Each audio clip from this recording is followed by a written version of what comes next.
ya. Seperti 2 hari kemarin bentuknya, nanti kita akan lebih banyak ke diskusi, ya. Oke. Eh,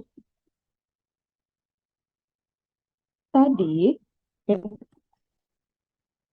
pada pasien di kasus ini, ya, selain terjadi gangguan dari sistem pernafasan, ya, jelas. Kem- eh, Pasien ini juga mengalami gangguan eh, sistem renal gitu, ya.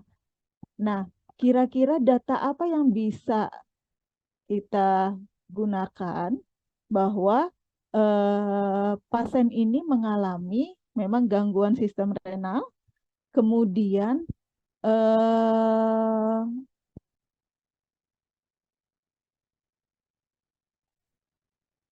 apa penyebabnya? Saya mau mencoba.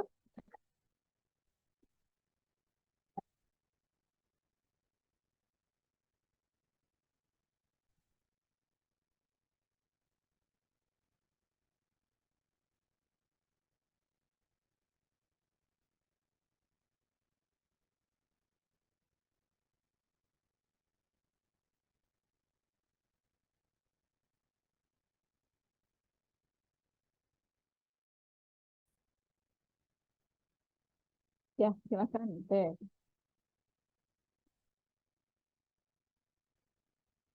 Suaranya nggak jelas ya? Suaranya kecil ya? Ya udah.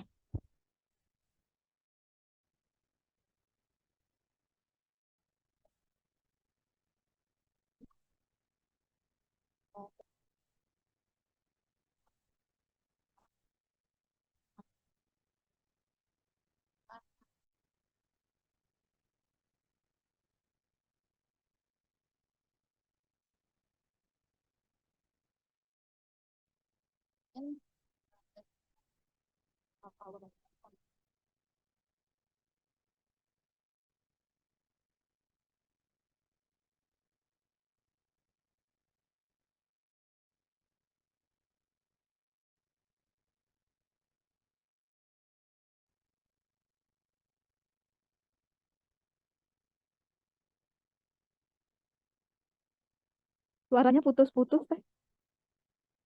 Yang lain putus-putus nggak suara Deswikanya? Iya, Bu, putus-putus. Tadi waktu awal jelas, kemudian kesininya putus-putus.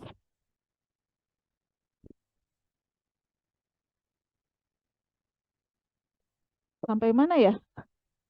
Justru cuman awal suara saya jelas, udah gitu. Urium kreatinin naik.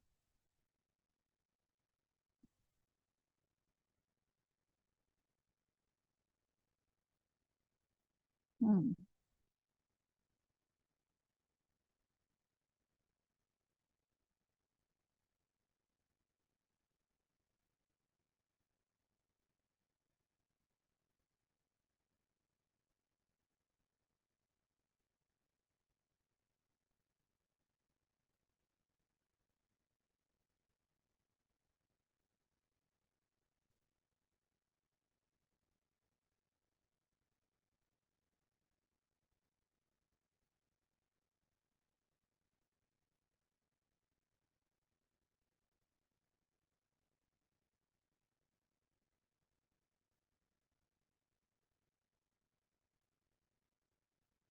Oke, ya. Ada yang mau nambahin? Tadi betul ya. Adanya gangguan dari ginjal bisa dilihatnya di mana? Jelas dari penunjang ya, urium kreatinin yang tinggi. Ya. Kemudian ada yang mau menambahkan? Izin Bu, izin mau menambahkan Bu. Ya, silakan, Kang Yuda. Kalau dari klinis pasien yang sebelumnya memang menderita sepsis, ini juga bisa menjadi berhubungan dengan sepsis induced acute kidney injury, yaitu sindrom klinis akibat kerusakan akut pada fungsi dan organ yang mendasarinya. Itu didefinisikan sebagai disfungsi organ yang mengancam jiwa yang disebabkan oleh disregulasi respon tubuh terhadap infeksi, sehingga kriteria sepsis harus mencakup ketiga elemen, yaitu infeksi, respon tubuh, dan disfungsi organ. Yang kemarin kita sudah bahas mengenai respon imun, terus ada eh, pasiennya juga mengalami inflamasi juga. Nah, ini dilihat dari kasusnya juga karena memang pasiennya itu mengalami sepsis. Kriteria diagnosis sepsis ditegakkan melalui skor sekuensial Sepsis Related Organ Failure Assessment atau SOFA, di mana dinilainya dari skor laju pernafasan, lalu perubahan status mental, dan tekanan darah.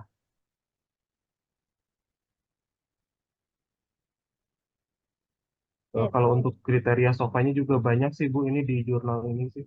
Di ini saya dapatnya dari eh, injuri ginjal akut akibat sepsis pada pasien ICU dari Jurnal Anestesiologi Indonesia di Pajajaran, Fakultas Kedokteran Universitas Pajajaran. Oke. Jadi yang menyebabkan eh, terjadinya tadi ya gangguan di fungsi ginjal pada pasien ini adalah sepsis. Iya, Bu. Ya, ya. Kenapa sepsis? Tadi akhirnya kembali lagi ke masalah awal apa sih delivery oksigennya? Ya, sepsis itu kan kayak gitu juga ya, ya. Delivery oksigennya ke organ ginjal ini, ya. Kemudian ada yang mau nambahin selain dari urium kreatininnya, ya, yang jelas-jelas salah satu indikator. eh, di kasus ini, apalagi nih yang bisa kita jadikan rujukan bahwa pasien ini memang ada gangguan di ginjalnya? Ada satu nih, Ada edema ekstremitas, Bu. udim ekstremitas. Eh, ya, cuman mungkin kalau udim ekstremitas nggak spesifik ya. Kadar albumin juga eh nggak spesifik. Ada nih kalau kita berbicara tentang renal, apa sih yang jadi indikator utamanya? Terpasang kateter mungkin Ibu atau warna kuning keruh, warna kuning apa di urinnya agak pekat. Ya, jadi itu ya kalau kita berbicara tentang fungsi ginjal, yang jelas atau indikator utamanya adalah dari urin atau diuresis. Ya, ini keruh dan agak pekat. Karena salah satu fungsi utama dari ginjal ini adalah filtrasi, di mana nanti filtratnya ini akan dikeluarkan eh, dari urin gitu ya. Oke, eh, kalau normalnya diuresis itu berapa ya? 0,5 sampai 1 cc per kilogram berat badan per jam, Bu. Ya, itu ya 0,5 cc per kilogram berat badan per jam. Ya, oke. Kemudian selanjutnya kita masih berbicara tentang ginjal. Ya, eh,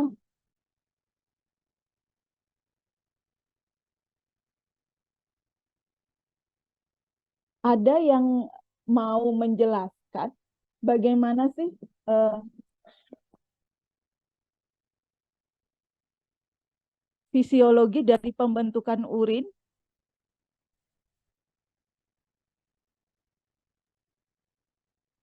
Boleh Bu, Rian Bu. Ya, silakan, Pak Rian. Ini dikutip dari buku keperawatan medikal bedah Brunner dan Sudart, edisi 8. Oke,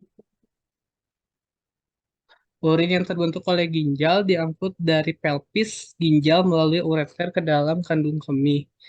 Gerakan ini difasilitasi oleh gelombang peristaltik yang terjadi sekitar 1 hingga 5 kali per menit dan dihasilkan oleh otot-otot polos dalam dinding ureter. Antara kandung kemih dan ureter tidak terdapat sphincter. Meskipun aliran balik urin dari kandung kemih dalam keadaan normal dicegah oleh sifat gelombang peristaltik yang satu arah dan karena setiap ureter memasuki kandung kemih dengan sudut miring oblik.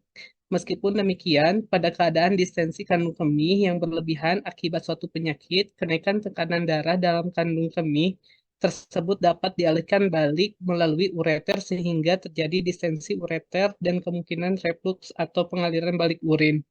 Keadaan ini dapat menyebabkan infeksi ginjal dan kerusakan ginjal akibat kenaikan tekanan hidronefrosis.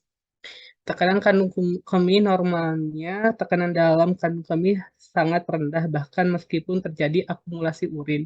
Karena otot-otot polos, kandung kemih akan melakukan adaptasi terhadap peningkatan regangan ketika kandung kemih terisi secara perlahan-lahan. Sensasi pertama yang timbul dari pengisian kandung kemih umumnya terjadi ketika sekitar 100 sampai 150 mili urin berada dalam kandung kemih pada bagian besar kasus. Keinginan untuk kecil timbul ketika kandung kemih berisi kurang lebih 200 hingga 300 mili urin dengan jumlah urin 400 mili. Rasa penuh yang mencolok biasanya akan ditemukan.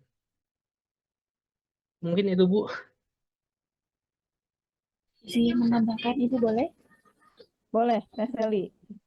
Untuk urin sendiri, di mana urin berasal dari darah yang dibawa di arteri atau renalis masuk ke dalam ginjal. Nah, darah ini terdiri dari sel darah dan plasma darah, di mana pada glomerulus berfungsi sebagai ultrafiltrasi simpan Bowman yang berfungsi untuk menampung hasil filtrasi dari glomerulus. Nah, pada tubulus renalis ini akan terjadi penyerapan kembali dari zat-zat yang sudah disaring pada glomerulus, yang sisa cairannya itu akan diteruskan ke piala ginjal yang nantinya akan berlanjut ke ureter. Nah, ginjal nanti akan melakukan banyak fungsi metabolik dan juga ekskretorik, di mana nantinya akan mempermudah pengeluaran produk sampingan nitrogen dan metabolik lainnya dari tubuh. Lalu ginjal akan mempertahankan hemostatis cairan, elektrolit, dan juga status asam basa, yang dimana organ ini akan menerima sekitar 20% dari jantung, setara dengan hampir 1 liter darah setiap menitnya. Lalu untuk melalui filtrasi ini atau reabsorpsi ini dan juga sekresi, ginjal mengekskresikan 1,6 sampai 1,8 liter urin per hari pada orang dewasa dan 2 sampai 5 mg per jam pada anak-anak. Volume ini dapat berbeda-beda tergantung pada kasus hidrasi pasien. Nah, karena bagian yang berbeda ini, ginjal akan mulai melakukan fungsi yang berbeda sehingga banyak gangguan ginjal yang diperkirakan dari evaluasi aspek-aspek saat pengaturan metabolik dan juga saat pembentukan urin. Nah, untuk pembentukan urin ini ada 3 proses. Yang pertama, proses filtrasi. Nah, proses filtrasi ini terjadi di glomerulus, di mana proses ini terjadi karena adanya perpindahan cairan dan zat terlarut dari kapiler glomerulus dalam gradien tekanan tertentu. Nah, ke dalam kapsul Bowman ini nantinya akan difiltrasi oleh beberapa faktor. Yang pertama ada membran kapiler glomerulus yang lebih permeabel dibandingkan dengan kapiler lainnya dalam tubuh sehingga filtrasi berjalan dengan cepat. Yang kedua, ada tekanan darah dalam kapiler glomerulus ini lebih tinggi dibandingkan tekanan darah kapiler lainnya sehingga diameter arteriol afferent lebih kecil dibandingkan dengan diameter arteriol afferent. Nah, yang kedua ini ada proses reabsorpsi. Nah, untuk reabsorpsi terjadi antara penyerapan kembali sebagian besar difiltrasi atau 99% secara selektif di reabsorpsi aktif terhadap gradien yang biasanya disebut dengan difusi terfasilitasi sekitar 85%. Natrium klorida dan air serta semua glukosa dalam asam amino ini pada filtrat glomerulus diabsorpsi ke dalam tubulus contortus optimal, walaupun reabsorpsi ini berlangsung pada semua bagian nefron. Nah, yang terakhir ada proses sekresi. Ini mekanisme sekresi zat keluar dari darah ke dalam kapiler dari tubulus melewati sel-sel tubulus menuju cairan tubulus untuk dikeluarkan melalui urin. Mungkin secara singkatnya itu dalam pembentukan urin yaitu arteri renalis yang nantinya akan ke afferent arteriol, lalu ke glomerulus, lalu nantinya akan terbentuk filtrat glomerulus, Dengan komposisi darah, sel-sel merah dan protein, sel darah dan protein tidak dapat melewati membran glomerulus, lalu ke tubulus renalis yang akan melakukan proses sekresi dan reabsorpsi air, elektrolit, dan lainnya. Lalu tubuh memilih yang akan dibuang dan juga yang akan dikembalikan ke dalam tubuh. Dan urea dikeluarkan protein dan glukosa direabsorpsi kembali sehingga tidak dapat protein dan juga glukosa pada urin. Dan nanti akan dikeluarkan melalui urin sebanyak 1-5 liter per 24 jam.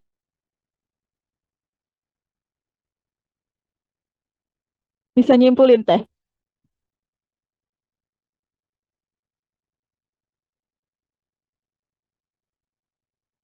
Bisa menyimpulkan?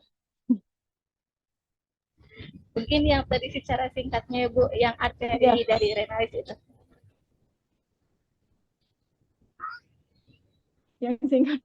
Yang singkatnya terlalu singkat, tapi yang panjangnya terlalu panjang, ya. Jadi itu tadi ya yang kita ketahui bahwa, atau ada yang mau menyimpulkan? Tadi Ibu izin menambahkan. boleh. Tadi kalau ya Izin menambahkan Ibu. silakan. Untuk pembentukan urin ini yang pertama itu ada filtrasi ya Bu, penyaringan. Jadi ginjal mempunyai sekitar 1 juta nefron, yaitu tempat pembentukan urin setiap waktunya sekitar 20% dari darah akan melewati ginjal. Lalu yang kedua ada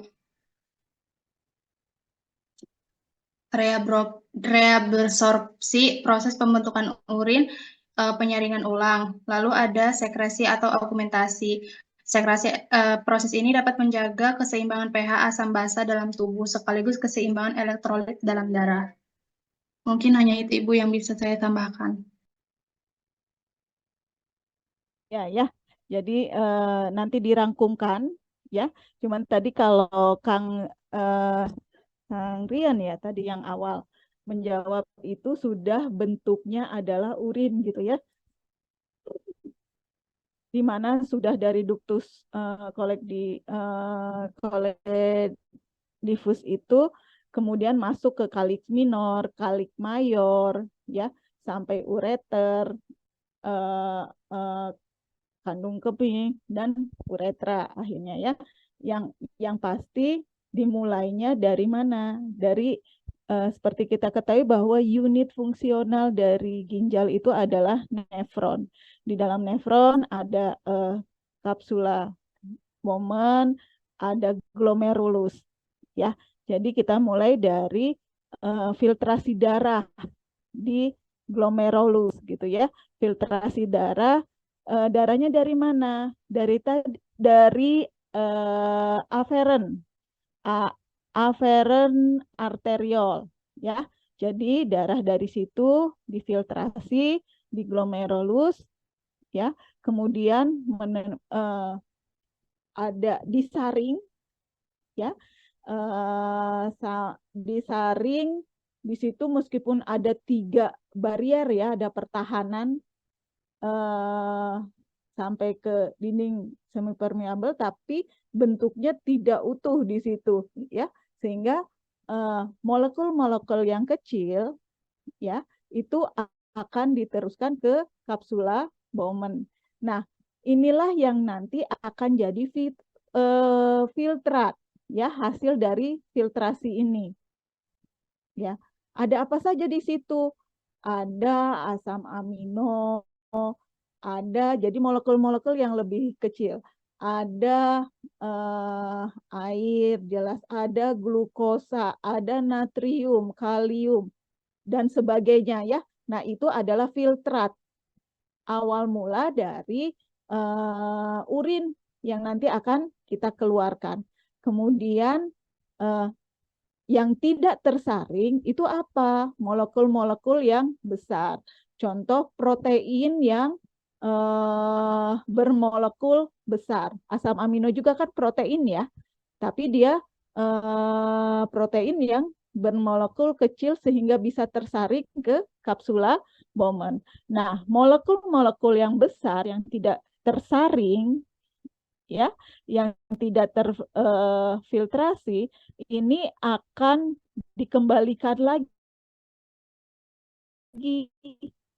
ya, dikembalikan lagi, eh, eh, jadi dikeluarkan mulai meninggalkan jantung tuh eferen, yang masuk ke glomerulus itu arteriol aferen, ya.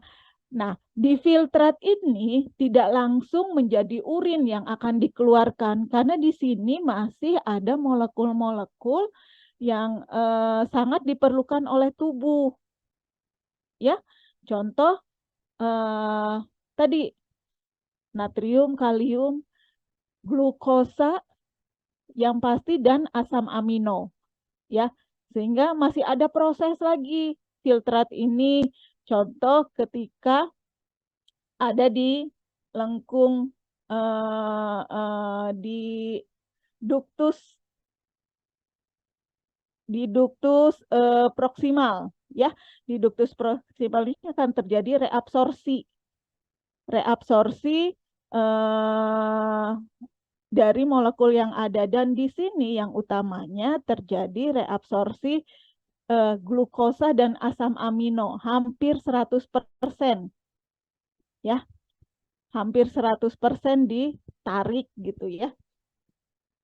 Ya, kemudian nanti akan lanjut di lengkung Henle, kemudian di lengkung Henle juga ada di ascendennya, di descendennya itu elektrolitnya direabsorsi sampai nanti sisanya akan terkumpul di ductus collectifus gitu, ya. Kemudian yang tidak bisa terabsorsi di situ itu nanti yang akan dikeluarkan menjadi bahan baku urin, ya. Contoh kayak amoniak, urea, ya. Tapi dalam dan cairan tentu yang banyak gitu, ya. Cuman dalam posisi yang sedikit, ya. Sehingga ketika periksa urin ada proteinnya, kemudian ada glukosanya.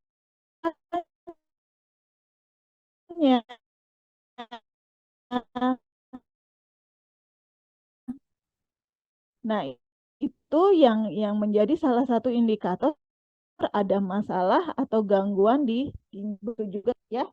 Oke, next ya. Kita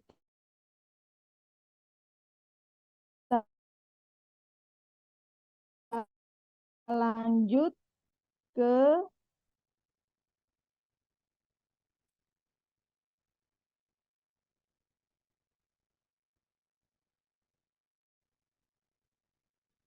ya.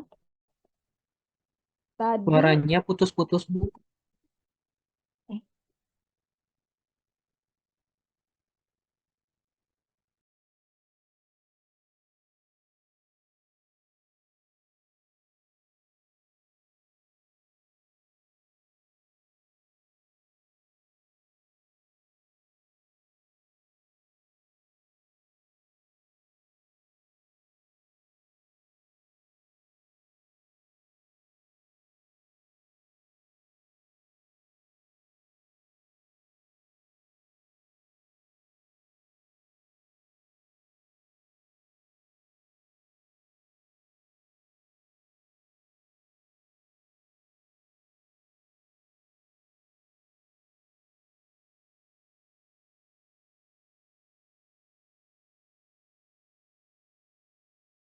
maaf ya kelem. Nah, pada pasien ini lanjut ya. Pada pasien ini juga ada terjadi ada sistem yang lain gitu, ya. Ya, hasil laboratoriumnya. Di sini ada gangguan sistem pencernaan, ya. dipastikan dengan peningkatan dari AST dan ALT. Ya. Nah, sebelum kita lebih lanjut ngebahas tentang AST dan ALT ini, ya, ada yang mau menjelaskan bagaimana sih metabolisme secara fisiologis lemak, karbohidrat, dan protein. Boleh cuma satu ya, satu menjelaskan satu gitu, nggak usah semuanya. Dibagi.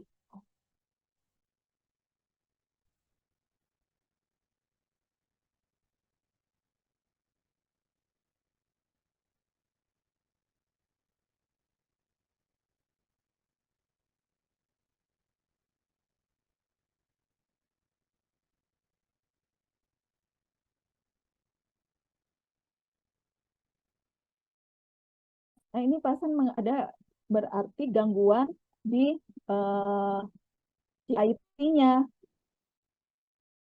ya.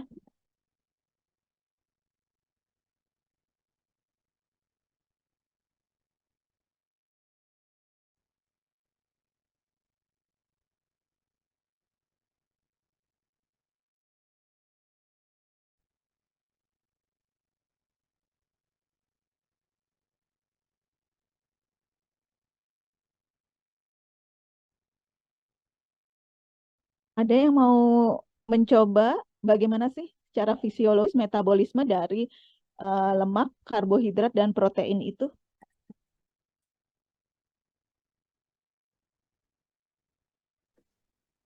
Izin Bu, mau mencoba Tresna.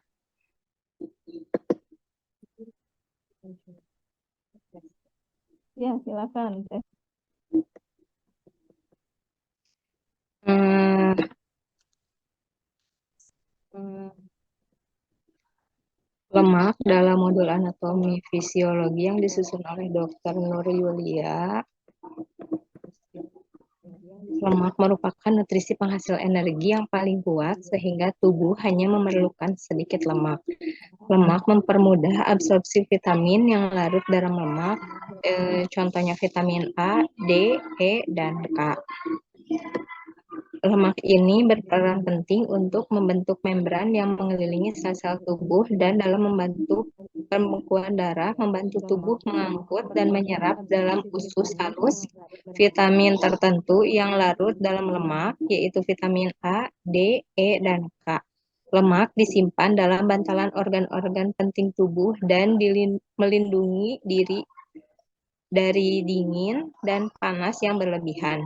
Lemak dalam tubuh diurai dari makanan yang mengandung asam lemak yang disebut trigliserid. Trigliserid ini terdiri dari 3 asam lemak yang melekat pada suatu zat yang disebut dengan gliserol. Kadar trigliserid ini yang tinggi dalam darah menandakan terlalu banyaknya asupan lemak yang dikonsumsi atau proses metabolisme tubuh yang kurang baik. Apabila kadar trigliserid dalam darah tetap tinggi dalam jangka waktu yang lama, maka akan berakibat rusak atau menurunnya fungsi liver.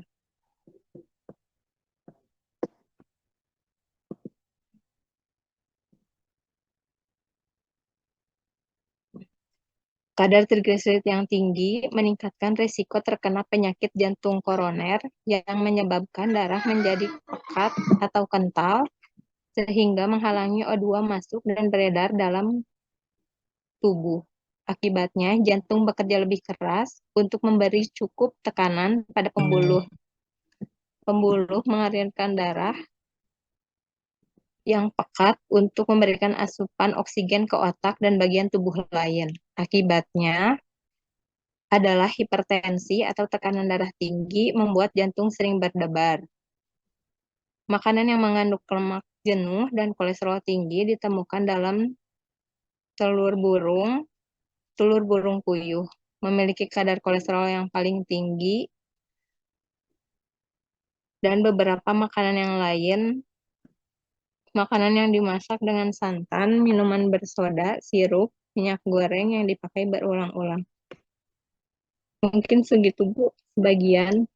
disebutkan tentang trigliserid. Kalau kadar normal trigliserid yaitu kurang dari 150 mg per dl,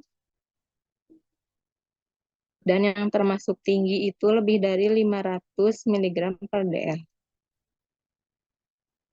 Itu paling Bu, mungkin ada yang mau menambahkan lagi.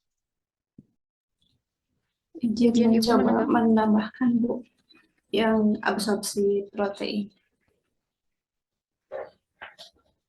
Untuk absorpsi protein ini hasil akhir pencernaan protein yaitu berupa asam amino. Absorpsi asam amino secara aktif lebih cepat daripada penyerapan asam amino secara pasif. Sistem transport ada 3, yaitu asam amino netral, asam amino biasa, dan asam amino protein. Ketiga transport ini dikaitkan dengan transport natrium. Sistem transport lain seperti dipeptida dan tripeptida ke sel mukosa sebelum dicerna dilakukan oleh enzim intrasel hingga menjadi asam amino. Asam amino yang terkumpul dalam sel mukosa dan kembali berdifusi ke dalam darah.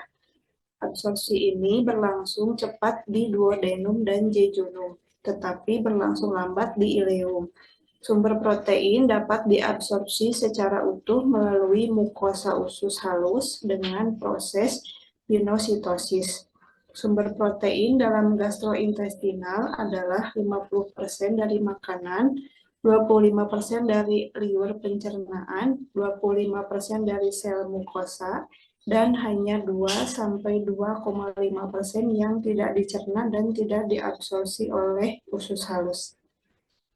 Mungkin itu Bu sumbernya dari buku Anatomi Tubuh Manusia untuk mahasiswa keperawatan edisi 2 oleh Saipudin. Ibu izin menambahkan.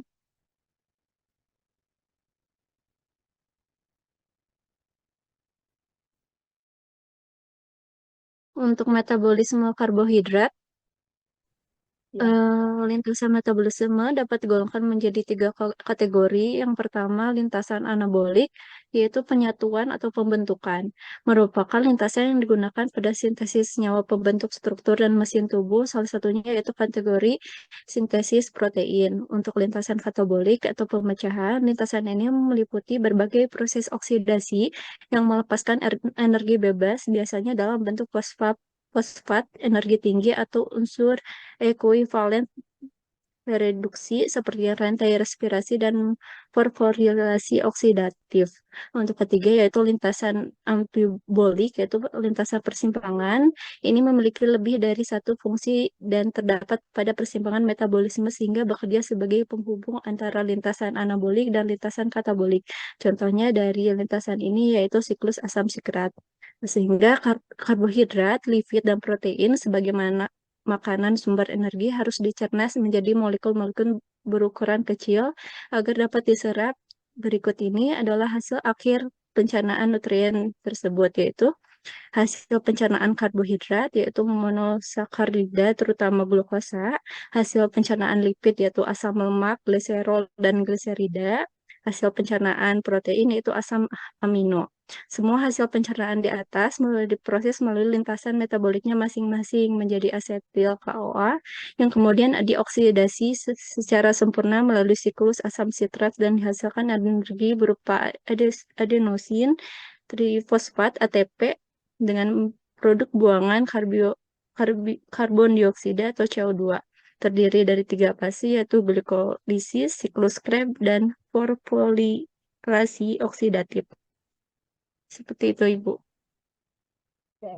Ada yang mau menambahkan? Izin menambahkan. Silakan. Teh Tari, kemudian Teh Aldini ya. Ya, Ibu izin menambahkan untuk yang metabolisme karbohidrat. Secara umum metabolisme karbohidrat itu berfokus pada penggunaan glukosa yang digunakan sebagai bahan bakar utama dalam aktivitas sel pada organisme. Pada vertebrata, glukosa diangkut ke seluruh tubuh dalam darah, yang dimana tahap awal dimulai dari molekul glukosa yang dikonversi melalui proses glikogenesis.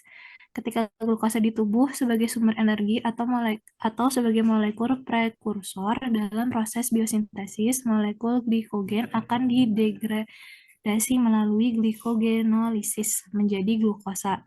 Selanjutnya, glukosa dapat diubah menjadi komponen nukleotida atau ribosa 5-fosfat dan zat pereduksi kuat melalui jalur pentosa fosfat. Perubahan asam pirufat dapat terjadi melalui dua tahap, yakni dalam kondisi anaerob dan aerob. Pada kondisi anaerob, asam pirufat akan dirubah menjadi asam laktat, dan sebaliknya, ketika dalam kondisi aerob, asam pirufat lebih lanjut didegradasi dan membentuk yang tadi seperti dijelaskan, asetil CoA, yang mana asetil CoA atau biasa disebut koenzim A, asetil, merupakan molekul penting yang menyediakan sejumlah atom karbon pada gugus asetil yang dipergunakan dalam siklus asam sitrat, yang nantinya dapat digunakan untuk memperoleh energi dalam bentuk ATP. Begitu, Ibu. Kasih. Oke, silakan tambahkan sama Teh Dini. Izin Bu, saya mau menambahkan yang metabolisme protein. Ya, silakan.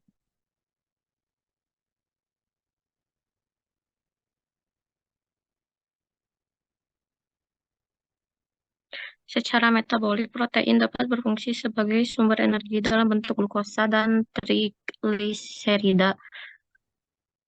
Struktur tersebut tersusun atas sejumlah residu asam amino yang membentuk ikatan peptida dan memberikan ciri khusus pada setiap struktur protein. Meskipun tubuh organisme secara internal dapat melakukan sintesis protein dari asam amino, namun perlu diketahui bahwa secara biologis residu asam amino esensial dapat diperoleh dari makanan. Sintesis asam amino sangat penting bagi tubuh manusia. Setelah disintesis atau dicerna, asam amino digunakan sebagai salah satu sumber penyusun makromolekul protein dalam tubuh. Tidak hanya untuk protein, tetapi juga untuk beberapa molekul biologis penting lainnya seperti asam nukleat, urin dan pirimidin, hormon, neurotransmitter, antioksidan, dan berbagai molekul pemberi sinyal. Siap sudah, Bu.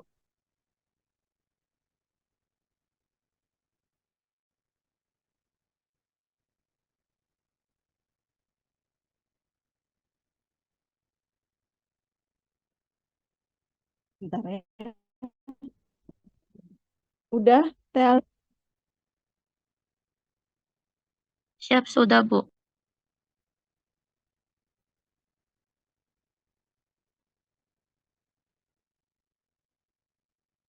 Bentar. Ini saya sinyalnya nggak bagus.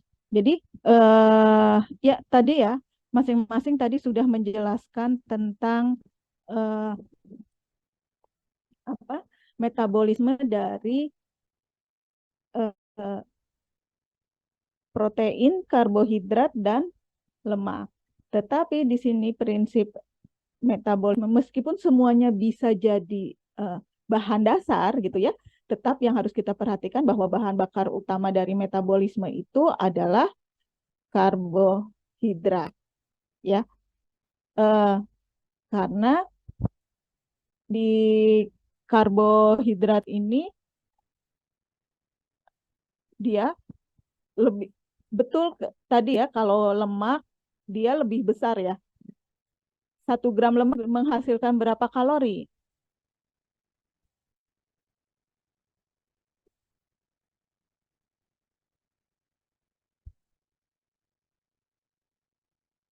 Kemudian karbohidrat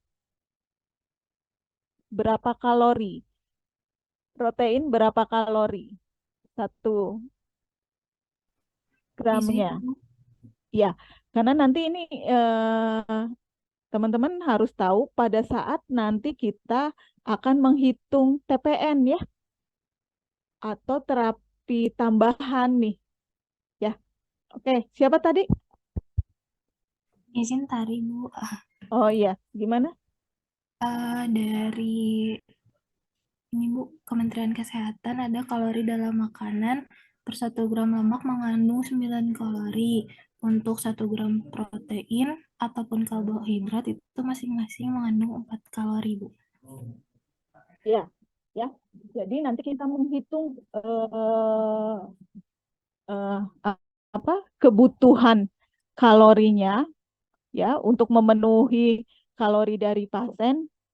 Kalau misal di TPN terutama di pasien yang dirawat di ICU itu dengan itu tadi berapa sih kandungan kalorinya di tiap cairan gitu ya.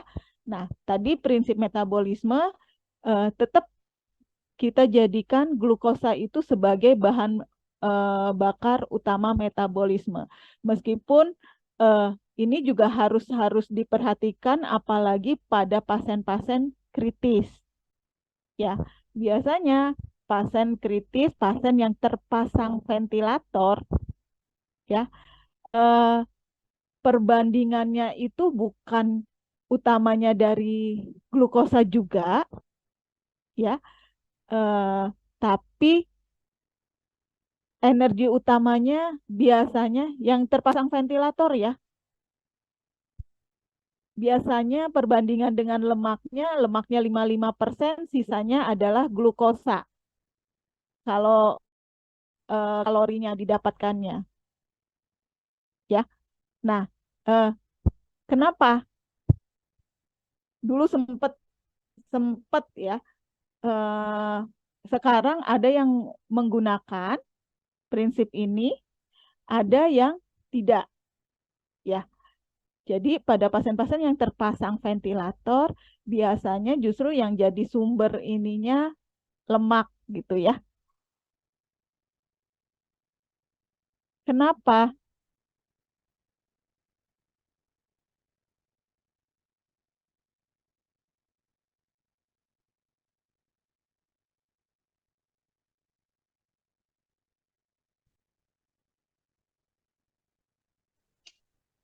Karena lemak penting untuk pembentukan otak dan selubung mielin, Bu. Dalam Ya, lemak ada asam ya, lemak omega 3 dan omega 6 sama asam amino. ya. Cuman jangan ini juga ya. Kita kalau misal ada yang berprinsip tadi, oh sumber energinya dari lemak aja. Ini pasiennya terpasang ventilator dengan hiperkapnia, misal, ya. Kita harus tahu bahwa hasil akhir dari metabolisme karbohidrat dia akan menghasilkan apa? CO2 dan H2O, ya, hasil metabolisme. Ya, sehingga ada yang prinsip kalau sumber utama metabolismenya dari karbohidrat, ditakutkannya malah akan meningkatkan CO2 di dalam tubuh pasien gitu ya. Meskipun sebenarnya kalau kita menggunakan bahan bakar utamanya itu lemak, ya, hasil akhir dari lemak tuh apa? Benda-benda keton ya, di mana kalau ini tidak bisa diekskresikan oleh ginjal, ya, dia akan jadi masalah lagi, ya, sehingga terjadi asidosis, ya, ketoasidosis, ya.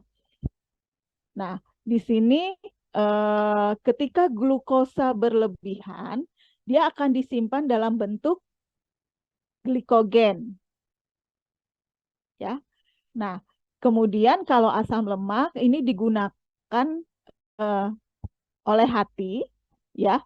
Nah, dikonversikannya menjadi benda keton, ya. Dalam kondisi kelaparan yang lama atau malnutrisi, ya, tubuh ini justru akan menggunakan keton sebagai energi. Nah, kalau keton sebagai energi, ini akan terjadi ketoasidosis. Sehingga jika ini terjadi apabila produksi ketonnya melebihi dari penggunaannya, ya. Kemudian Oke, ya, itu. Nah, pada pasien ini terjadi gangguan transaminitis, ya. Ada yang mau menjelaskan apa itu transaminitis? Izin Ibu, izin Izin. menjawab. Wulan, silakan. Transminitis atau hipertransminasemia adalah kondisi di mana terdapat peningkatan kadar enzim hati yang disebut transaminase. Enzim yang paling umum terlibat pada transminitis adalah alanin transminase atau ALT dan aspartate transaminase atau AST. Nah, menurut American Academy of Family Physicians, faktor yang dapat menyebabkan peningkatan kadar transminase adalah penyakit hati, yaitu berlemak non-alkohol, penyakit hati alkoholik, hepatitis virus, hemokromatisis, dan obat-obat tertentu. Dan ada juga gejala transminitis kurang umum, yaitu disebabkan oleh defisiensi antitripsin alfa 1, hepatitis autoimun, penyakit Wilson, dan kondisi kesehatan lainnya. Mungkin gitu, Bu. Cukup. Terima kasih. Oke. Bahkan Bu. Ya, silakan. Teh Serika. Mungkin transminitis juga organ dalam terbesar di tubuh yaitu hati yang melakukan lebih dari 500 fungsi termasuk memproduksi sebagian besar bahan kimia yang dibutuhkan tubuh dan memecah nutrisi dari makanan untuk menghasilkan energi. Hal ini dilakukan dengan enzim yang merupakan bahan kimia yang membantu mempercepat reaksi di hati. Dua enzim tersebut yaitu alanin transaminase atau ALT dan aspartate transminase atau AST. Transminasi ini terjadi ketika kadar salah satu atau kedua enzim ini lebih tinggi dari biasanya. Terus hal ini juga dapat terjadi karena penyakit tertentu, obat-obatan, dan penyalahgunaan zat. Mungkin seperti itu. Oke. Nah, sekarang tanda dan gejala dari transaminitis ini apa? Izin Ibu, coba Wiwin Bu. Silakan, Wiwin. Untuk gejala yang dapat ditimbulkan dari kondisi transaminitis ini adalah nyeri pada perut kanan atas, pembesaran organ hati atau bisa diteraba pada perut kanan atas, kulit tampak kuning, mual muntah, kencing berwarna kecoklatan, demam, penurunan nafsu makan. Mungkin itu Ibu. Nuhun. Oke. Nah, ada yang mau menjelaskan bagaimana nih patofisiologi terjadinya yang tadi disebutkan oleh Teh Wiwin, ya. Jadi adanya mual, muntah, udim, bahkan sampai nanti perdarahan gitu ya. Nah, ini patofisnya bagaimana atau mekanisme sehingga terjadi keluhan ini tuh seperti apa?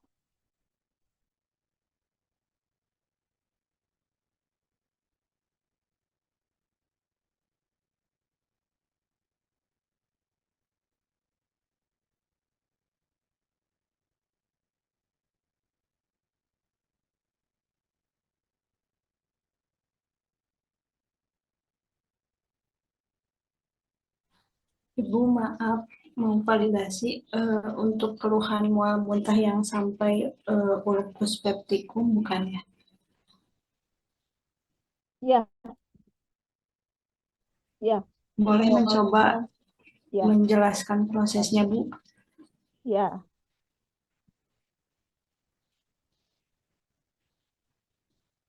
Silakan.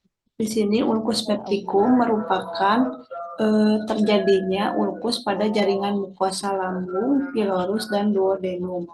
Ulkus terjadi bila sebagian dari jaringan lambung pilorus atau duodenum rusak kemudian hilang. Penyebabnya bisa dari shock, Kemudian patofisiologinya dari beberapa proses terjadinya ulkus ini diawali dengan awalnya hilangnya fungsi proteksi lambung oleh asam hidroklorik sehingga mengganggu fungsi HCl dan pepsin. Mukosa lambung yang mulai hilang membuat proteksi untuk jaringan di sekitar termasuk pilus sebagai klep penghalang masuknya asam hidroklorik dari lambung ke duodenum menjadi berkurang, sehingga asam hidroklorik masuk ke duodenum dan merusak mukosa duodenum dan menyebabkan terjadinya ulkus duodenum. Mungkin segitu. Bila Bu mau menambahkan juga Bu. Silakan. Sama itunya referensinya dari buku Ajar Keperawatan Medikal Bedah Brunner and Sudar. Ini terdapat gejala gastrointestinal. Gejala gastrointestinal dapat terjadi pada berbagai keadaan urologi karena traktus gastrointestinal dan urinarius memiliki persyaratan otonom serta sensorik yang sama dan karena adanya refleks intestinal. Hubungan anatomis ginjal kanan dan kolon, duodenum, kaput pankreas, ductus choledochus, hati dan kandung empedu dapat menyebabkan gangguan gastrointestinal. Kedekatan ginjal dan limpa juga dapat menimbulkan gejala intestinal. Gejala ini dapat mencakup mual dan muntah, juga diare. Ya, kenapa terjadinya, Kang Rian? Ya, pada gangguan, berarti kan ini gangguan fungsi hati tadi ya, transaminitis bisa menyebabkan mual muntah atau gangguan GIT.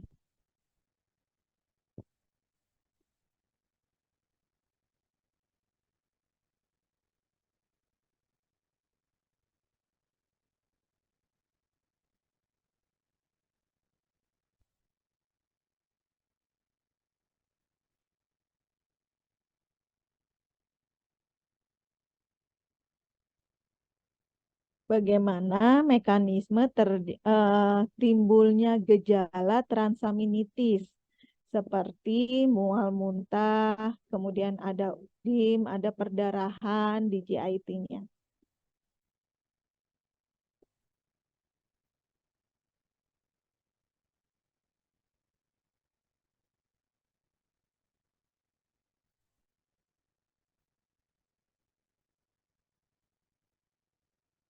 Secara patofisnya,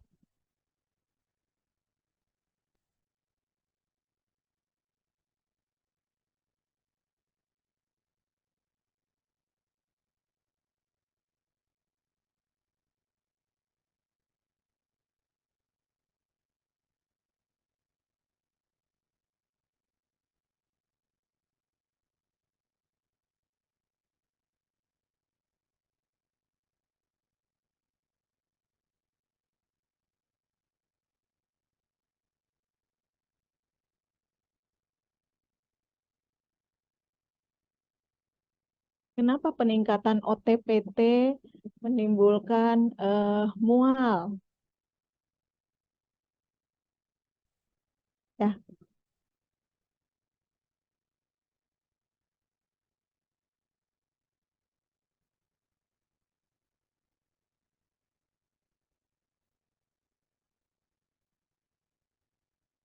ada yang sudah menemukan?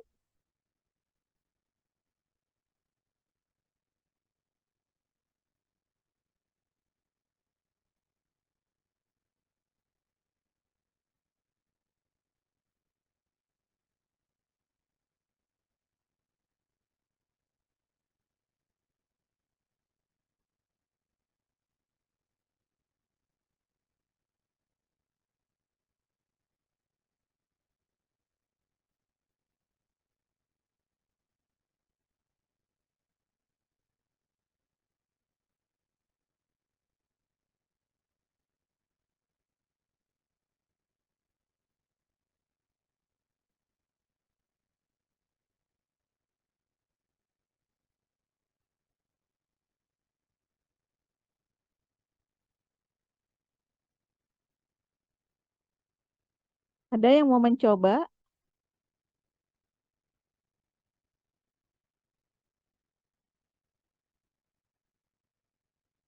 Pada hepatitis kenapa terjadi mual? Dari mana tuh? Izin menjawab, Bu, dari reseptor rasa atau semoreseptor trigger zone. Ya, kemudian eh, apa yang terjadi sama reseptor ini?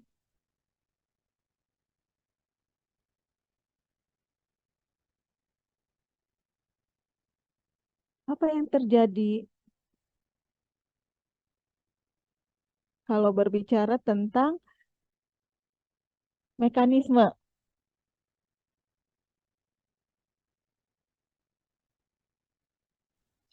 Izin mencoba menjawab, Bu. Ya, silakan Teh Putri. Jadi dikarenakan ada peradangan dan merangsang reseptor rasa atau semoreseptor trigger zone di otak yang terkait dengan mual muntah. Lalu ada peningkatan toksin dalam darah atau kerusakan hati yang disebabkan oleh kondisi seperti hepatitis atau keracunan obat. Dan dapat juga menyebabkan peningkatan kadar toksin dalam darah. Toksin ini bersama dengan mediator inflamasi dapat merangsang pusat mual di otak. Stimulasi sistem saraf pusat juga terutama melalui efek toksik atau peradangan dan merembes ke dalam sirkulasi sistemik dapat merangsang pusat mual di otak juga, Bu. Dan faktor psikologis juga dapat mempengaruhi seperti cemas dan stres. Ya, nanti coba disimpulkan ya untuk persiapan kalian soka ke depan ya, minggu depan ya. Oke, kemudian lanjut ya. Pada pasien ini ya, kalau kita lihat dia terjadi malnutrisi ya. Nah, sekarang mengapa sih pada pasien kritis itu rentan terjadi malnutrisi?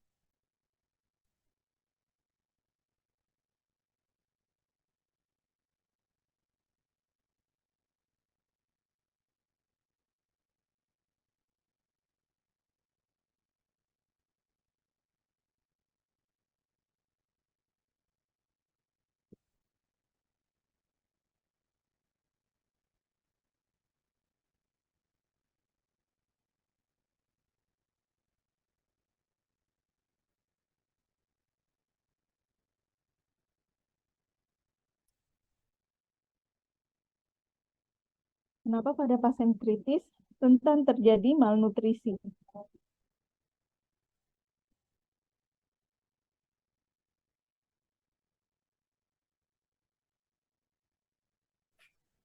Assalamualaikum, Ibu izin menjawab. Ya, silakan Teh Santika. Dari sumber yang saya baca dari pasien malnutrisi yang terjadi pada pasien kritis, yaitu bisa terjadi yang pertama adanya gangguan metabolisme karbohidrat dan lemak.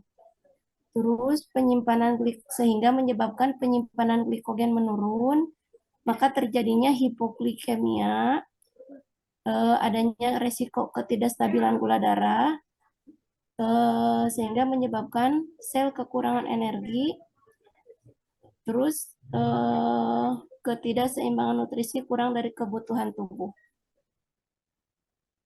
Mungkin segitu, Ibu.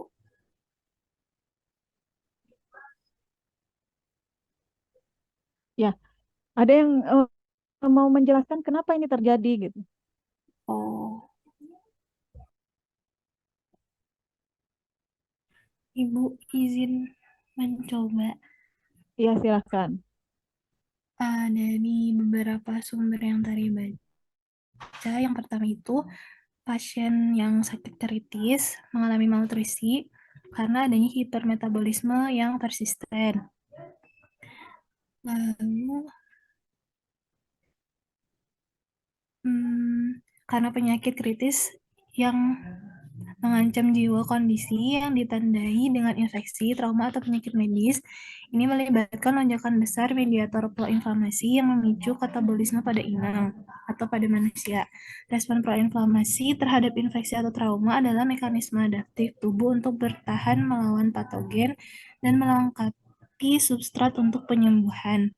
Namun, respon proinflamasi yang parah bersifat kontraproduktif karenanya tubuh meningkatkan respon antiinflamasi untuk mengimbangi kerusakan. Pada saat keseimbangan bergeser ke arah keadaan antiinflamasi yang berlebihan, terjadi penurunan kekebalan yang terjadi mungkin tidak cukup efektif untuk memberantas patogen. Oleh karena itu, keseimbangan yang baik harus ada antara keadaan pro dan antiinflamasi untuk memfasilitasi respon imun tubuh yang tepat. Yang mana di sini nutrisi memainkan peran penting dalam memodulasi respon imun tubuh dan menjaga massa otot, memperlambat katabolisme, dan menjaga integritas serta imunitas mukosa gastrointestinal. Mohon maaf Ibu bila ada kesalahan. Ya, ada lagi yang mau nambahin? Izin Bu, sedikit menambahkan. Ya, silakan. Tapi Ya, untuk pasien-pasien yang mengalami penyakit infeksi, Bu, ini akan Izin menambahkan, Bu. Ini Ya, akan silakan, terjadi Teh. penurunan kadar asam amino dalam darah, di mana hal ini akan memicu peningkatan gluconeogenesis di hati dan penguraian asam amino dari otot yang kemudian diekskresi dalam bentuk urea di urin. Jika tidak dikompensasi dengan peningkatan asupan makanan, maka akan terjadi keseimbangan nitrogen yang negatif dan dapat berakibat terjadinya kondisi malnutrisi. Demikian, Bu. Oke. Kang Yuda mau nambahin? Boleh, Bu, sedikit dari artikel yang dirilis dari Kemenkes, Bu. Ya. Pasien yang kritis seringkali dikaitkan dengan kondisi stres katabolik dan menunjukkan respon inflamasi sistemik. Ini juga sering timbul komplikasi berupa peningkatan infeksi, gagal multi-organ, dan dapat memperlama perawatan di rumah sakit. Dan pasien-pasien yang hemodinamiknya tidak stabil juga dapat terjadi penurunan peristaltik, hipoperfusi gastrointestinal, dan resiko iskemia mesentrika. Pada pasien seperti ini, nutri sentral akan dimulai setelah pasien telah diberikan restitusi cairan dan mulai stabil. Itu aja, Bu, yang bisa saya tambahkan, Bu. Oke. Izin menambahkan, Bu. Ya, silakan. Bang Yogi. Pada pasien kritis, terjadi respon sistemik akibat ketidakseimbangan antara delivery oksigen dengan persediaan oksigen dan jaringan yang mengalami kerusakan. Pada sepsis menyebabkan kondisi hipermetabolisme, di mana terjadi akselerasi pemecahan protein untuk proses glucogenesis dan pembentukan asam amino yang diperlukan untuk meningkatkan sintesa protein. Pada tempat lain seperti otot atau skelet, hepat, usus, dan ginjal, kebutuhan oksigen ini meningkat. Peningkatan metabolisme ini terutama disebabkan oleh adanya inefisiensi penggunaan glukosa pada jaringan yang rusak. Mungkin itu. Terima kasih. Ya. Jadi nanti dirangkum itu ya yang tadi udah dibahas sama kalian ya. Tadi terutama yang Kang Yogi ya. Jadi kenapa pada pasien-pasien kritis itu cenderung gitu ya terjadi malnutrisi. Yaitu tadi adanya peningkatan hipermetabolisme ya. Hipermetabolisme ini sehingga yaitu terjadi pemecahan cadangan-cadangan glukosa ya yang ada di dalam tubuh kita ya. Itu yang menyebabkan terjadinya tadi pasien-pasien kritis ya.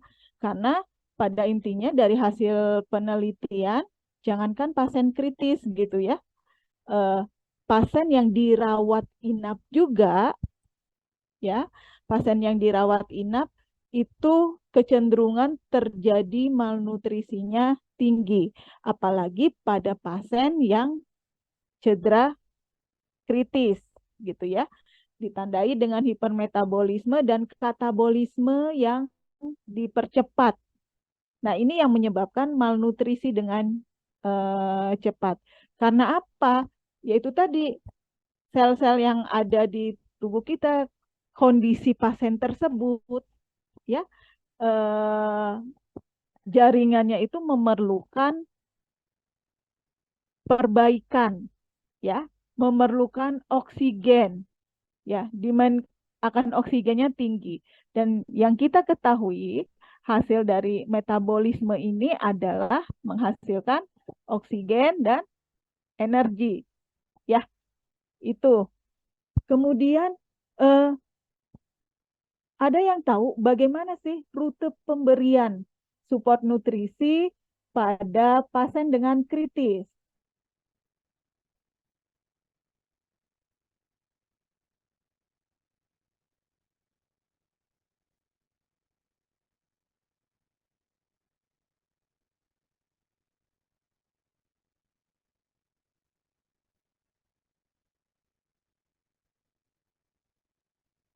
Izin mencoba menjawab, Bu. Silakan Teh Putri. Yang pertama yaitu dengan nutrisi enteral atau pemberian nutrisi melalui saluran cerna seperti melalui selang nasogastris atau NGT atau dengan selang PEG.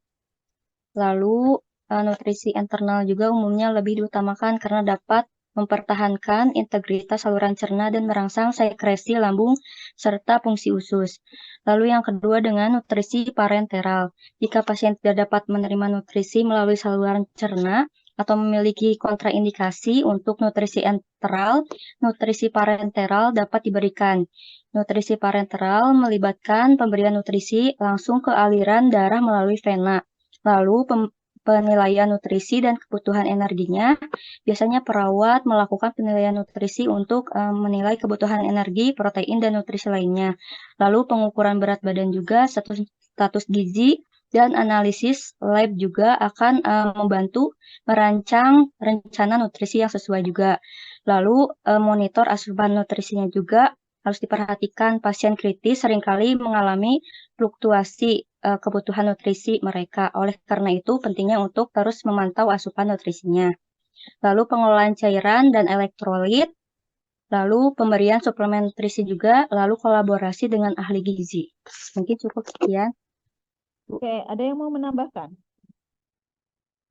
Bagaimana sih pemilihan, ya, nutrisi yang pemberian nutrisi yang tepat pada pasien kritis? Prinsipnya apa nih? Pemberian nutrisi pada pasien kritis. Ada yang masih ingat?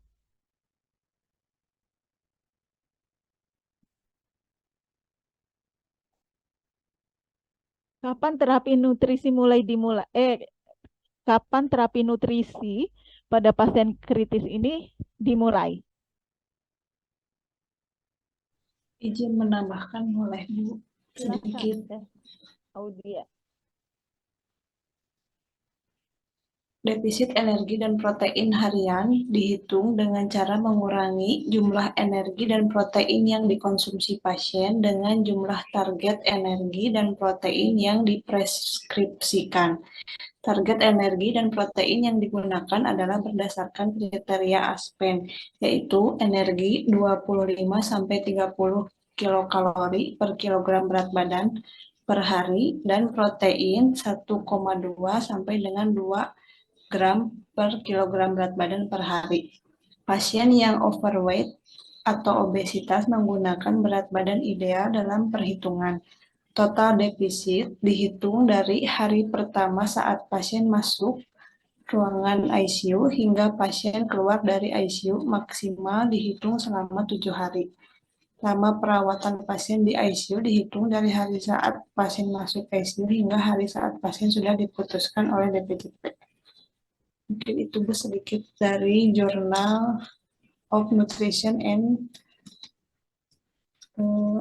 Health tahun 2020 mengenai korelasi defisit energi dan protein dengan lama rawat pasien saat kritis di ruangan intensif atau ICU. Oke. Ada yang mau menambahkan? Izin menambahkan, Kapan Bu. terapi nutrisi ini dimulai? Silakan, Teh Tresna.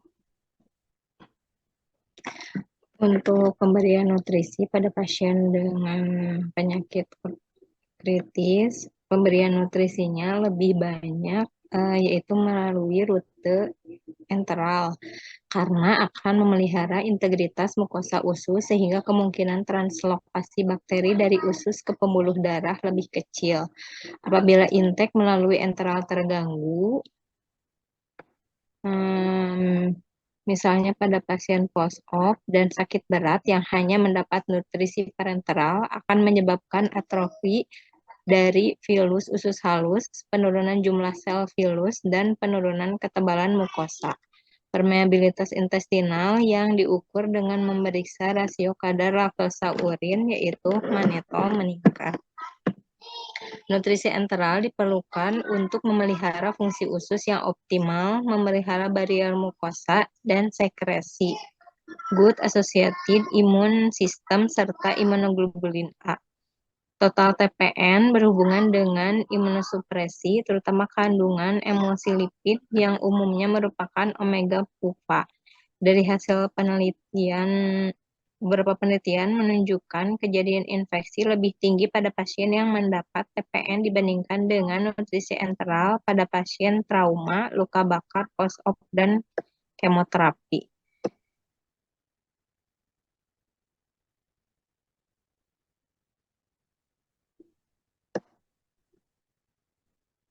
Sekian, Bu. Mungkin ada tambahan dari yang lain. Izin menambahkan, Bu. Ya, silakan Teh Sinta. Ya, Bu. Kalau untuk sebelumnya mohon maaf off cam Ibu karena ada trouble dari laptopnya jadi nggak nyala kameranya. Izin menambahkan untuk terkait kasus yang kemarin kita bahas, kapan nutrisi pada pasien itu mulai diberikan. Setelah melihat perjalanan sakit di hari ke-10, pasien memang sudah membaik dan kompos mentis kesadarannya. Dan di sini udah mulai diet lunak 1.500 kilokalori dan nafsu makannya belum baik. Nah, dilihat kalau dari kasus ini, Bu, mohon maaf, izin bertanya terlebih dahulu. Kan awalnya pasiennya ini tuh diberikan HFNC, kemudian tidak efektif, dilakukan intubasi ya, Bu ya. Nah, pada hari ke-10 ini, kondisi pasiennya apakah sudah terekstubasi? Sudah terekstubasi. Dia perbaikan. Perbaikannya, Bu ya. Iya. Ya, oke, sudah ekstubasi ya, Bu ya. Nah, maka untuk diet ini kapan bisa dimulai? Jika di hari 10 di sini kesadaran pasien sudah penuh, maka sudah bisa mulai mau masuk diet lunak.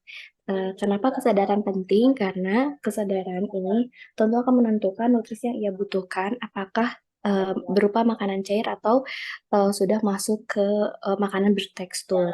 Kaitannya jika pasien mengalami kesadaran, tentu tidak akan bisa mendapatkan nutrisi yang adekuat melalui makanan yang bertekstur. Maka disarankan menggunakan makanan cair. Nah, kesadaran juga menentukan apakah makanan cair ini bisa masuk atau tidak. Bisa kita bantu melalui NGT atau feeding tube seperti yang Teh Tresna sudah jelaskan. Kita bisa menggunakan bantuan alat dengan feeding tube supaya nutrisi yang masuk bisa maksimal sesuai dengan kebutuhan pasien. Kaitannya akan kesadaran. Akan tetapi bisa kita lihat di kasus di hari ke-14, pasien di sini frekuensi nafas di 26 kali per menit, ada takikardi, dan yang kaitannya dengan nutrisi mengeluh mual dan ada muntah. Akan ada di sini tentu pemberian nutrisi ini akan menjadi trouble juga, tidak bisa kita langsung berikan seperti rencana di hari ke-10. Karena ada mual muntah, jika tidak ada kontraindikasi, kita bisa melakukan bilas labung terlebih dahulu untuk mengekspos atau mengobservasi perdarahan yang terjadi pada pasien. Biasanya dilakukan bilas labungnya dengan apa? Bisa dengan normal salin 0,9%.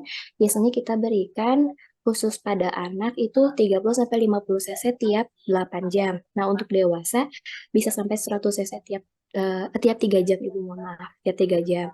Nah, di kita bilas lambung, fungsinya adalah untuk mengevakuasi darah yang ada pada lambung. Nah, setelah pembiasan lambung ini sudah baik, sudah bagus dan jernih, baru kita bisa mulai dengan diit lunak, melanjutkan kembali. Nah, mungkin seperti itu Ibu, tambahan dari Sinta, dari teman-teman boleh saling melengkapi. Terima kasih Ibu. Ya, tadi intinya sudah terjawab oleh teman-teman ya, kemudian dilengkapi oleh Teh Sinta ya.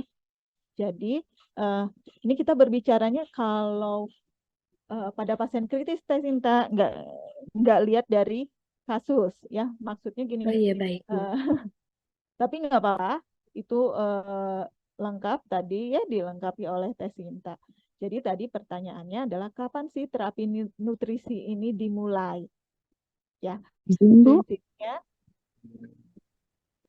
Ya, gimana Teh? Teh Sinta Iya, ya? untuk waktu, Bu. Waktu kapan terapi nutrisi diberikan pada pasien kritis, Bu? Mungkin mau menambahkan sedikit. Waktu inisiasi pemberian nutrisi enteral pada pasien sakit kritis adalah 24 sampai 48 jam pertama setelah pasien masuk ICU.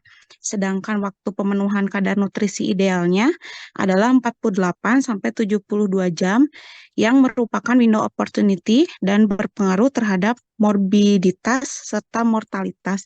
Begitu mungkin Bu, terima kasih. Ya. Jadi makasih Teh Siti, itu juga semakin melengkapi nih ya. Jadi kapan sih terapi nutrisi ini dimulai? Terapi nutrisi ini dimulai pada pasien kritis adalah segera setelah resusitasi selesai dikerjakan ya. Jadi kalau tadi 24 sampai 48 jam sesudah pasien masuk ke ICU itu juga tetap harus diperhatikan kondisi pasiennya ya, apakah kegawatannya atau kekritisannya sudah terlalui atau belum ya. Misal pasien shock nih ya, dalam jangka waktu yang cukup lama ya, kemudian ditandai dengan apa? Ada stress ulcer gitu ya, sampai sehari 2 hari bahkan 3 hari. Kalau memang masih stress ulcer, tensinya masih turun gitu ya, belum stabil hemodinamiknya ya, dia tidak bisa segera diberikan nutrisi ya, tapi nanti diberikannya apabila resusitasi selesai dikerjakan. Jadi kita utamakan dulu ya, karena kalau secara logika ya, biasanya pasien-pasien kritis itu memang rata-rata akan terjadi stress ulcer. Karena apa? Karena memang GIT itu lebih dikorbankan gitu ya, oksigenasi ke daerah GIT, kemudian ke ginjal itu lebih dikorbankan daripada organ-organ vital lainnya. Apa organ-organ vital lainnya? Otak dan paru, jantung ya. Jadi rata-rata kalau memang kritis dan kondisinya shock gitu ya, dia akan diuresisnya akan turun gitu ya, karena oksigenasi ke ginjalnya akan nanti dulu, ada yang lebih utama dulu. Begitu juga dengan GIT, karena di situ banyak pembuluh darah sebenarnya ya. Jadi sebentar, yang GIT oksigennya kita dahulukan ke organ-organ vital lainnya, otak, kemudian paru dan jantung ya. Sehingga kapan terapi ini dimulai?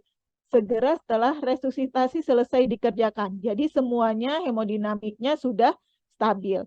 Kemudian betul bahwa enteral feeding itu digunakan untuk menghindari terjadinya kerusakan villi usus. Ya, jadi kalau bisa kita lakukan dengan enteral feeding dulu. Ya, tidak langsung ke TPN.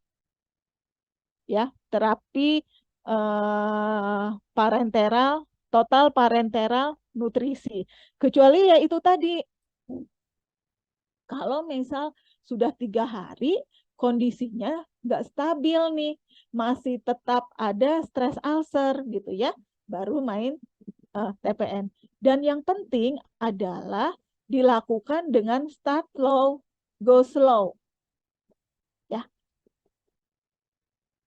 Start low, go slow. Ya. Ini maksudnya pelan-pelan, ya, sedikit-sedikit tapi sering, tidak dilakukan dengan agresif, apalagi pasien yang memang sebelumnya mengalami malnutrisi berat, ya, itu yang harus diperhatikan. Kemudian bagaimana sih rute pemberiannya, ya?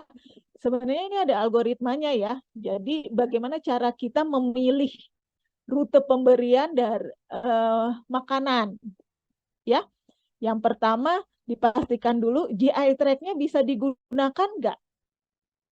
Kalau enggak, jelas kita harus pakai parenteral nutrisi, ya. Karena pasien tidak bisa udah mah pasien kritis perlu asupan gitu ya untuk metabolisme, karena untuk perbaikan sel itu kan perlu metabolisme gitu ya. Kemudian oksigennya juga perlu energi gitu ya untuk perbaikan sel. Tapi kalau misal pasiennya lama nggak diberi asupan, ini juga kita harus cari alternatif lain, yaitu parenteral nutrisi. Ya, kalau misal GI tract-nya bisa digunakan, ya, kita akan menggunakan NGT, ya. Kemudian kita lihat NGT-nya apakah lebih dari 6 minggu atau enggak. Ya, kalau misal tidak, ya, ya kita lanjutkan dengan panenteral. Tetapi kalau ternyata lebih, ya, pasien dirawat lebih dari 6 minggu, NGT-nya belum belum bisa lepas gitu ya, kita ada alternatif menggunakan enterostomy tube, ya, itu. Nah, cuman ini semua yang harus diperhatikan adalah adanya pulmonary aspiration, ya. Jadi aspirasi ke pulmonal, ya. Itu. Kemudian selanjutnya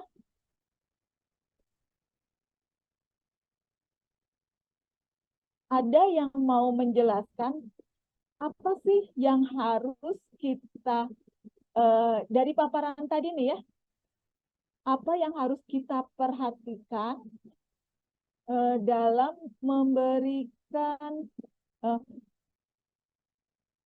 pemberian makan, ya, pada pasien-pasien ICU yang mengalami malnutrisi berat, ya.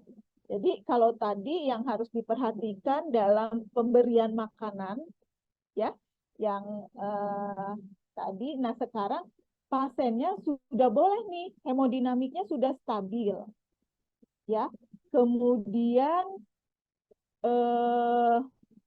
pasiennya sudah boleh makan, ya. Nah sekarang kan kalau tidak semua rumah sakit punya dokter gizi yang berkeliling kan meriksa pasien kritis, ya, atau tidak semua rumah sakit ada ahli gizi yang tiap hari datang untuk melihat bagaimana kebutuhan kalori pasien kritis gitu ya. Kadang-kadang bahkan kita sebagai perawat yang 24 jam di situ, justru ahli gizi ini dia ininya dari kita gitu, orderannya dari kita gitu ya.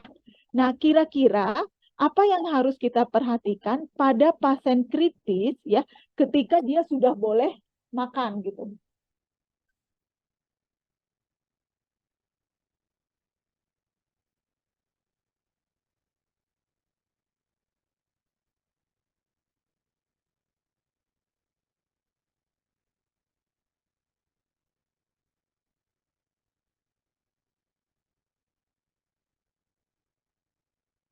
Apa sih yang harus kegawatan yang mungkin terjadi pada saat kita memberikan makanan pada pasien kritis?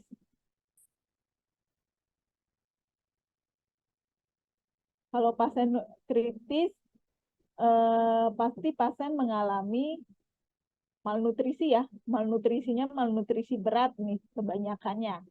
Ya. Nah, yang harus kita antisipasi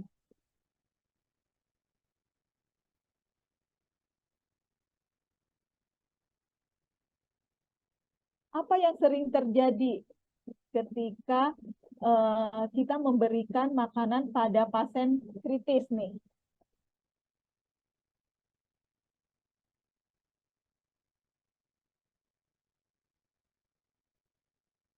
Pernah dengar refeeding syndrome?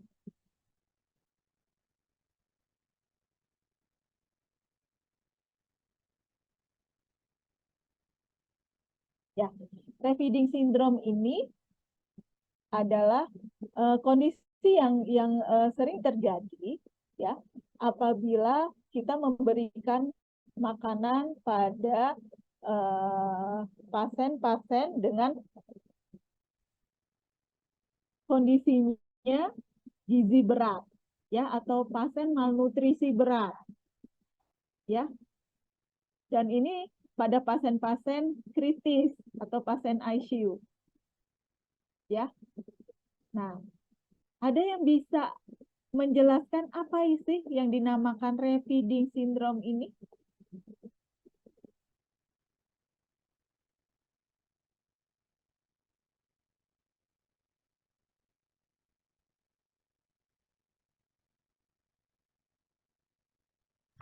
Izin, Bu. Ya, silahkan. Teh Siti. Mungkin refeeding syndrome atau RFS merupakan komplikasi penting pada pasien malnutrisi terjadi setelah pemberian nutrisi pada pasien malnutrisi kronik akibat pemanfaatan glukosa sebagai sumber energi. RFS dapat mengganggu keseimbangan elektrolit, menimbulkan komplikasi pada sebagai sistem organ, dan menyebabkan kematian. RFS dapat dicegah dengan identifikasi dini pasien berisiko tinggi. Nutrisi diberikan perlahan disertai koreksi gangguan elektrolit. RFS, mungkin segitu, Bu. Ya, ada yang mau mencoba? Ibu, izin menambahkan. Silahkan, Teh Yuli. Refeeding syndrome itu merupakan komplikasi penting pada pasien malnutrisi yang terjadi setelah pemberian nutrisi pada pasien malnutrisi kronik akibat pemanfaatan glukosa sebagai sumber energi. Refeeding syndrome itu suatu kumpulan tanda dan gejala pada pasien malnutrisi ketika diberi nutrisi oral, enteral, atau parenteral terlalu cepat. Mungkin segitu, Bu. Terima kasih. Izin menambahkan, Ibu. Izin menambahkan, Bu. Ya, silahkan, Teh Novita. Ya Bu, untuk RFS adalah kondisi yang berpotensi mengancam jiwa yang disebabkan oleh inisiasi pemberian makan setelah periode kelaparan. Meskipun definisi yang seragam masih kurang, sebagian besar definisi terdiri dari kumpulan penanda laboratorium yang kompleks, yaitu hipopopatemia, hipokalemia, dan hipomagnesemia, atau gejala klinis termasuk gagal jantung dan paru. Untuk penelitian terbaru menunjukkan bahwa asupan kalori yang rendah menghasilkan angka kematian yang lebih rendah pada pasien RFS yang sakit kritis dibandingkan dengan pasien RFS yang mendapatkan dukungan nutrisi penuh. Oleh karena itu, pemantauan standar penanda RFS, terutama serum fosfat dan pembatasan kalori ketika RFS didiagnosis harus dipertimbangkan. Selain itu, terapi standar dengan suplementasi tiamin dan elektrolit sangat penting. Sekian, Ibu. Oke, Teh Tresna mau menambahkan? Ya Bu, izin menambahkan sedikit Bu.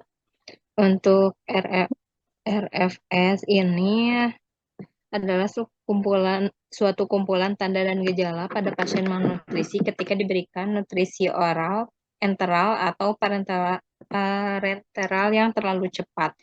Gejalanya sangat bervariasi, tidak terduga, dan mungkin muncul terlambat. Gejalanya terjadi karena gangguan keseimbangan elektrolit dan cairan yang mempengaruhi potensial membran sel, sehingga mengganggu fungsi sel saraf, jantung, dan otot rangka. Tanda dan gejalanya ada beberapa, Bu. Ya, gimana? Gangguan keseimbangan elektrolit, hipokalemia, hipofosfatemia, hipomagnesemia, neuromuskuloskeletal, kelemahan otot, kejang, parestesia, penurunan kesadaran, paralisis, hematologis yaitu trombositopenia, anemia, infeksi, perdarahan, respirasinya ada hipoksia, hiperkapnia, gagal nafas, saluran cerna, anoreksia, konstipasi, diare. Kardiovaskuler ada aritmia dan hipotensi, gangguan yang renal ada udim, peningkatan ureum kreatinin, dan asam basa yaitu acidosis metabolik dan alkalosis metabolik. Sekian Bu, turnuhun. Oke, ya. Jadi sehingga untuk mencegah refeeding syndrome ini, ya ARS tadi yang disebut sama teman-teman, apa yang harus dilakukan pada pasien kritis? Berarti kembali ya tadi ke yang awal. Apa sih prinsip dalam memberikan, kapan mulai terapi, kapan mulai memberikan nutrisi pada pasien kritis? Tadi yang poin ketiga adalah slow, Sedikit-sedikit tapi start sering. low. Ya, betul. Sehingga ARS ini adalah sindrom gangguan metabolik akibat pemberian nutrisi pada pasien yang malnutrisi berat.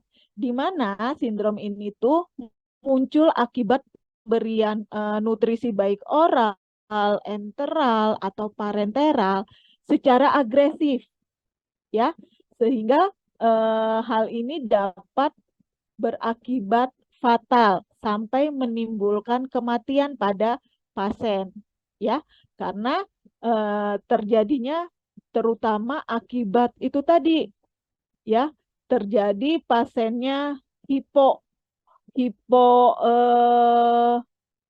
elektrolitnya, gangguan elektrolit, dia mengalami hipokalemi, magnesemi gitu ya, hipofosfat, ya, kemudian ada retensi cairan, ya. Nah, tiba-tiba dikasihkan dalam jumlah yang banyak gitu ya, sehingga ini kan refeeding syndrome, ya. Nah, hal ini akan menyebabkan kejadian yang fatal sampai pada kematian, ya. Nah, itu tentang refeeding syndrome. Terakhir, pada pasien ini terjadi ulkus peptikum, ya. Kira-kira apa sih yang terjadi pada pasien dengan ulkus peptikum? Kemudian biasanya tata laksananya seperti apa nih? Ya, termasuk terapi yang diberikan dan fungsinya, ya. Silahkan.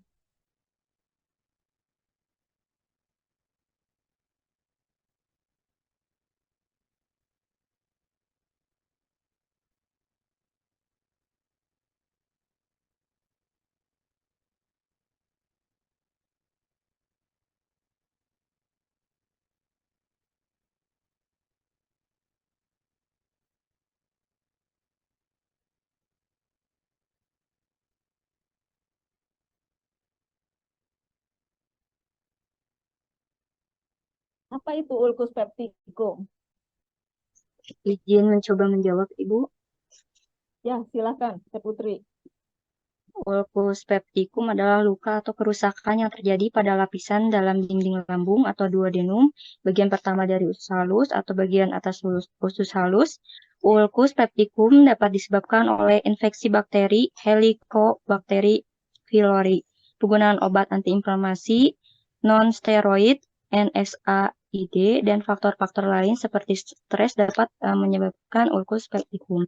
Tata laksananya yang pertama, bisa dengan cara menghilangkan faktor pemicunya, diidentifikasi dan mungkin juga menghilangkan faktor-faktor pemicu seperti penggunaan NSAID atau merawat infeksi dari H. pylori jika ditemukan. Yang kedua, dapat dengan cara obat anti asam dan antasid. Pemberian obat antasam seperti inhibitor pompa proton atau PPI atau histamin 2 reseptor blocker dapat membantu mengurangi produksi asam lambung. Antasid dapat digunakan untuk mengurangi iritasi pada dinding lambung dan memberikan bantuan sementara. Lalu antibiotik untuk infeksi. Jika ulkus disebabkan oleh infeksi, terapi antibiotik juga dapat diresepkan.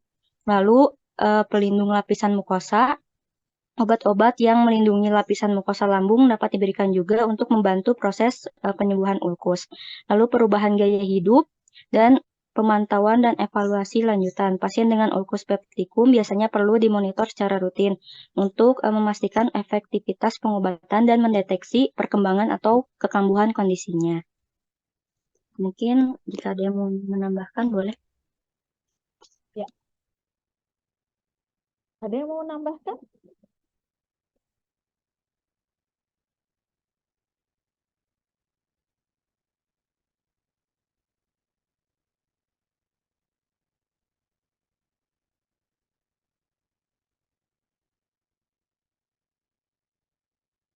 Iya, sebenarnya secara garis besarnya tadi sudah ya disebutkan sama Teh Putri ya.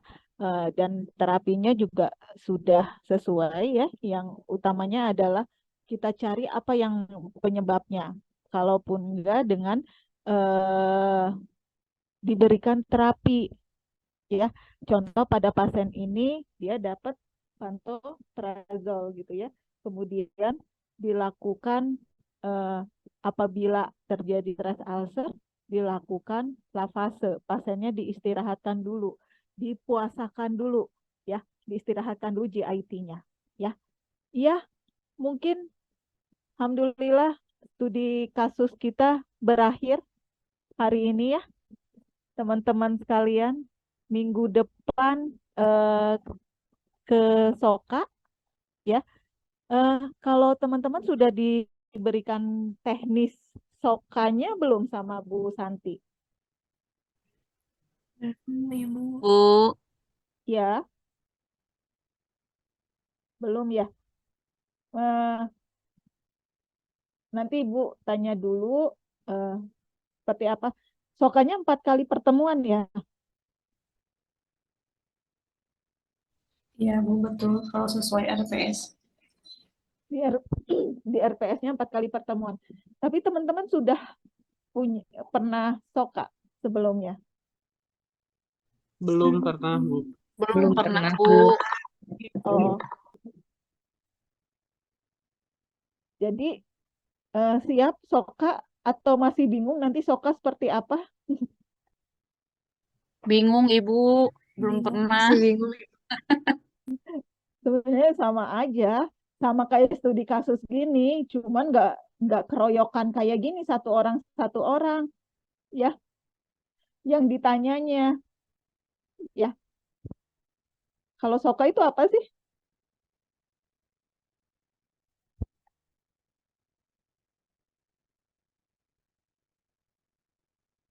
Kalau Soka apa?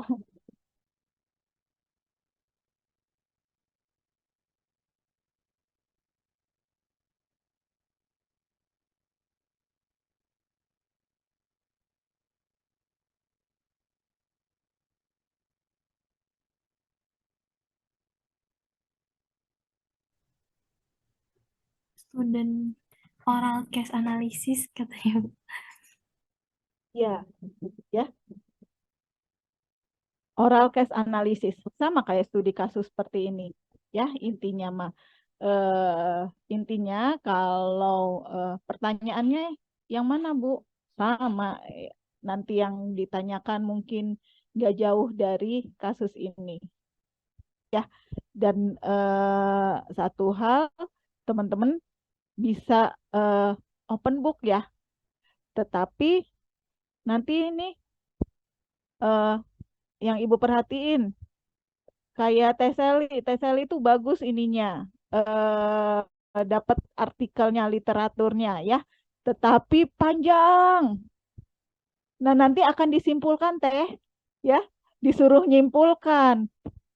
Jawabannya nggak apa-apa, sederhana aja sesuai dengan pertanyaan, nggak terlalu panjang. Kalau panjang nanti sok buat kesimpulannya seperti apa ya. Nah, nanti buat kalian buat algoritmanya atau apa gitu ya, teman-teman sekalian ya. Ya, itu mungkin alhamdulillah 3 kali pertemuan studi kasus ya, dengan kasus sesuai yang dibagikan oleh Bu Santi sudah kita lalui ya. Insya Allah minggu depan teman-teman akan lanjut ke SOKA ya. Kalau SOKA ini ujian ya, 4 kali pertemuan. Tapi nggak semuanya ikut di 4 kali, tapi dibagi jadi 4 kali pertemuan.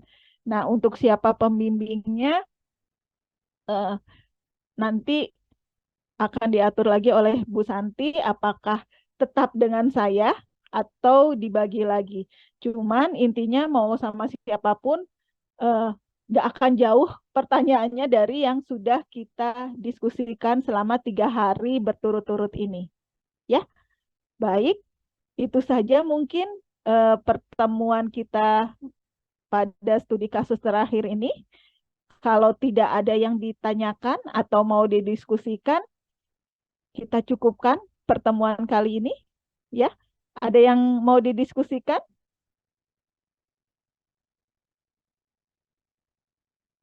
Ibu, maaf kan selain yang 3 hari kita didiskusikan, Bu, boleh nggak Bu ya kami minta materi yang kemarin pernah Ibu share, Bu, untuk tambahan referensi kami, Bu? Oh, yang kemarin? Iya, boleh nggak, Bu? Boleh, boleh. Iya. Kalau itu teman-teman nggak dapat tentang AGD gitu, pemeriksaan asam basa? Belum, Bu, belum dapat. Belum, Bu. Oke. Ya, nanti saya share ya ke Teh Devriska ya, yang sering menghubungin saya. Desvika. Teh Vika ya. Oh iya, Bu, makasih, Bu. Ya, ya, mungkin gitu ya, teman-teman. Kalau tidak ada yang didiskusikan lagi, kita cukupkan pertemuan kali ini. Ya, wabillahi taufik wal hidayah. Wassalamualaikum warahmatullahi wabarakatuh. Selamat beristirahat ya. Terima kasih atas atensinya mengikuti studi kasus ini ya. Izin live teman-teman ya. Ya, terima kasih, Bu. Mohon Ya, izin, sama-sama. Bu. Mohon, Bu. Ya, nuhun, Bu.